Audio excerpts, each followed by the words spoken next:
तो नमस्कार, स्वागत है आपका फीएल स्टडी मंत्रा टिप चैनल पे। यूपी ट्रिपल एस सी में 29 तारीख के बाद 29 अक्टूबर के बाद आज 5 नवंबर है। तो आज की डेट में एक नोटिस जारी की गई है। और दोस्तों, ये नोटिस जो जारी की गई है वो इंटरव्यू के लिए है। और जो दुग्ध वाली भर्ती थी उसके जो छात्र छात्रा थे उनके लिए बहुत बड़ी खुशखबरी है। बहुत दिनों बाद मतलब इंटरव्यू की डेट आई है और पूरा स्केड्यूल जारी कर दिया गया है। तो डायरेक्ट मैं आपको लेके चलता हूँ इसी नोटिस पर। और दोस्तों, चैनल पे पहली बार आए तो चैनल को सब्सक्राइब कर लो और वीडियो को जरूर लाइक शेयर कर दिया करो। तो आओ शुरू करते हैं वीडियो को। देखो दोस्तों, तुम्हारा लखनऊ दिनांक 5 नवंबर 2024 आयोग के विज्ञापन संख्या 18/5/2016 के अंतर्गत विज्ञापित दुग्ध आयुक्त दुग्ध विकास उत्तर प्रदेश लखनऊ के नियंत्रणाधीन राजकीय दुग्ध पर्यवेक्षक के 62 पद थे। और जनरल के 35 थे, अनुसूचित जाति के 11 और एसटी के 2 पद और ओबीसी के 14 पद थे। तो इसमें महिला के अलग से 12 और विकलांगजन का 1 पद था। और स्वतंत्र संग्राम सेनानी आश्रित का 1, भूतपूर्व सैनिक के 3। इसकी शॉर्ट लिस्टिंग की गई है। ठीक है, इस शॉर्ट लिस्टिंग कार्रवाई के उपरांत साक्षात्कार के लिए 723 अभ्यर्थी अहर या औपबंधिक रूप से अहर पाए गए हैं। ठीक है, और शॉर्ट लिस्टिंग का आधार देखिए, अनिवार्य अहर्ता क्या है, कृषि में कम से कम इंटरमीडिएट परीक्षा अवश्य उत्तीर्ण की हो या भारतीय कृषि अनुसंधान परिषद का भारतीय दुग्धशाला डिप्लोमा अवश्य रखता हो।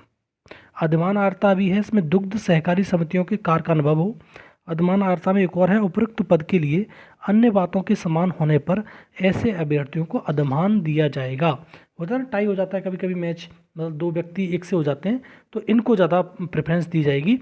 किसको? प्रादेशिक सेना में न्यूनतम 2 वर्ष की अवधि तक सेवा की हो या राष्ट्रीय कैडेट कोर में बी प्रमाण पत्र हो, बी ग्रेड का। अब देखो, जिसमें लंबत आरक्षण में अनारक्षित जनरल की 69.1% जो साक्षात्कार के लिए बुलाए गए हैं, इतने लोगों को जिसके अंक प्राप्त हैं। अनुसूचित जाति का सेम है, कोई बदलाव नहीं है, 69.1, और अन्य पिछड़ा वर्ग का भी सेम है। महिला का कोई पद उपलब्ध है ही नहीं, और भूतपूर्व सैनिक का भी नहीं है, स्वतंत्र संग्राम सेनानी का भी नहीं है, और विकलांगजन का भी नहीं है।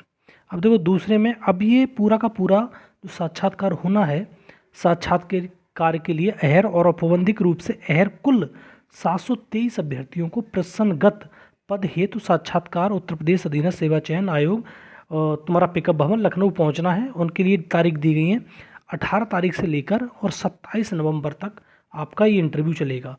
टोटल 723 लोगों का स्केड्यूल बनाया गया है। 45 मतलब एक शिफ्ट में 45 और दूसरी शिफ्ट में भी 45, टोटल 90 लोगों का मतलब इंटरव्यू होगा। और लास्ट में जाके 27 को सिर्फ 3 लोग रह जाएंगे। लेकिन एक दोस्तों, जैसे कोई इंटरव्यू को छूट गया तो उसका इंटरव्यू बाद में हो जाता है, कोई बड़ी बात नहीं है। कैसे, नीचे देखो एक चीज़ दी होगी, अब अपने सारे के सारे डॉक्यूमेंट वगैरह तो ले ही जाने आपको, उसमें कोई वो नहीं है। लेकिन जो हर तुम्हारा यूपी ट्रिपल एस सी की जो परीक्षा होती हैं उनमें एक चीज़ बिल्कुल ध्यान रखनी है। जैसे कोई छूट जाता है तो देखो यहाँ पर नीचे लिख रखा है, यहाँ पर अवनीश सक्सेना जी के सचिव जो हैं उनके हस्ताक्षर हैं। एक लाइन लास्ट की जरूर पढ़ा करो। साथ ही संबंधित अभ्यर्थियों को ये सूचित किया जाता है कि किसी उचित कारण से साक्षात्कार हेतु निर्धारित तिथि को अनुपस्थित रहने वाले अभ्यर्थियों को उनके द्वारा दिनांक 27/11/2024 के पूर्वाह्न 11 बजे तक आयोग कार्यालय में उपलब्ध कराए गए प्रार्थना पत्र के आधार पर सक्षम स्तर से अनुमोदन उपरांत दिनांक 27/11/2024 की द्वितीय पाली में साक्षात्कार में सम्मिलित होने हेतु अंतिम अवसर प्रदान किया जाएगा। उसके उपरांत कोई भी अवसर प्रदान नहीं किया जाएगा। होता क्या है, किसी को इमरजेंसी हो गई, किसी का इंटरव्यू छूट गया या किसी का डॉक्यूमेंट वेरिफिकेशन भी छूट गया, इसी प्रकार से रहता है। जिस दिन जो जैसे डीबी हो रहा है तो डीबी लास्ट दिन, और या फिर जैसे इंटरव्यू हो रहा है तो इंटरव्यू लास्ट दिन। तो आप छूट गया है तो कोई समस्या वाली बात नहीं है, आप अंतिम दिन चले जाओ तो आपका डीबी भी हो जाएगा और जैसे इंटरव्यू हो रहा है तो इंटरव्यू भी हो जाएगा। ठीक है दोस्तों, तो आज की डेट में ये नोटिस जारी की गई है। और जितने भी छात्र छात्राएं हैं इस मतलब तुम्हारे दुग्ध इस वाले इस भर्ती के लिए एप्लीकेबल, वो अपनी तैयारी करके रखें और 18 से 27 तक आपका इंटरव्यू होने हैं। ठीक है दोस्तों, और इन्फॉर्मेशन अच्छी लगती है तो लाइक शेयर कर दिया करो। धन्यवाद दोस्तों।